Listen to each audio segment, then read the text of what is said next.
Ay guys, ang ganda ng binili ni Bossing na Antorium. Wow, parang ano siya, parang nalalanta siya. Bakit? Binili ni Bossing guys, ganda no? Cute. Tapos yung kanyang pampaswerte. Yan, pampaswerte. Wow, ang bigat niya. Yan. Hello! Bigyan mo ako ng maraming swerte ha. Yan. Hingi tayo ng maraming swerte. Yan, pampaswerte. At ito pa yung isang pampaswerte guys. Yan. Ang ganda. Napaka healthy. Maraming pampaswerte ang bossing namin. Hindi pwedeng tanggalin. Dito lang talaga siya kasi nga pampaswerte yan. Isa pa ito guys. Pampaswerte ni boss. Yan. Ang pampaswerte. Feng Shui. Yung Feng Shui ni bossing guys. Pampaswerte pala talaga. Dapat haplos-haplosin ko lagi ito para dapuan din ako ng swerte, no? At mawawala yung mga kamalasan sa katawan. At darating ang mga pampaswerte. At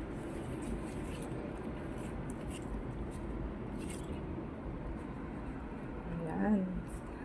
Every morning haplosin natin para mahawaan din tayo ng pampaswerte. Mahawaan din tayo ng swerte guys. Swerte, swerte. Swerte, pumunta ka sa akin. Guys, sa mga pampaswerte ni Bossing. Ito pa. Madami yan sunod-sunod. Madaming pampaswerte.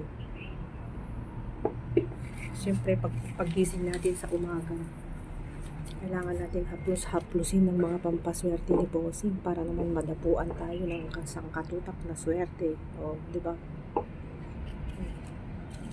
Eh, swerte, pumunta ka sa akin. So, ang kanyang magandang ashtray. Alam niyo yan, ashtray yan guys. Ang cute. Ang ashtray ni sir. Tapos LB pa yan. Ganda ng kanyang ashtray. Oh. Sabay yung magandang view doon. Then sa baba. So relaxing. Ito pa yung isang pampaswerte.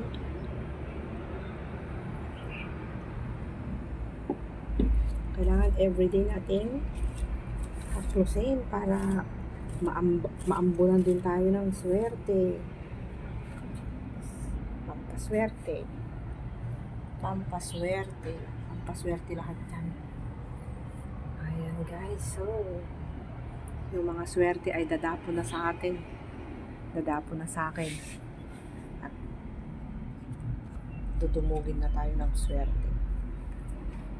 Puro pampaswerte. Yung mga pampaswerte ng boss ko. Pampaswerte yan guys. Mga pampaswerte.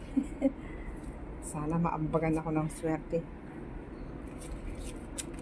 Hindi lang sana maambagan na ako ng swerte, no? Ganda nito. Healthy na siya, at saka hindi na siya nalalanta. Dati kasi nalanta siya. Pero ngayon okay siya. Green na yung kanyang leaves.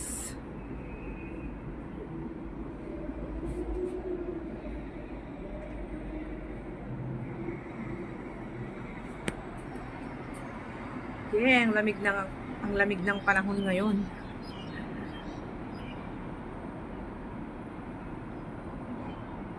Sana laging ganito yung weather, hindi masyadong malamig. It's 13 degrees today in Hong Kong. Thank you for watching guys. Happy 1st of April. Happy first day of April sa inyong lahat. Thank you for watching.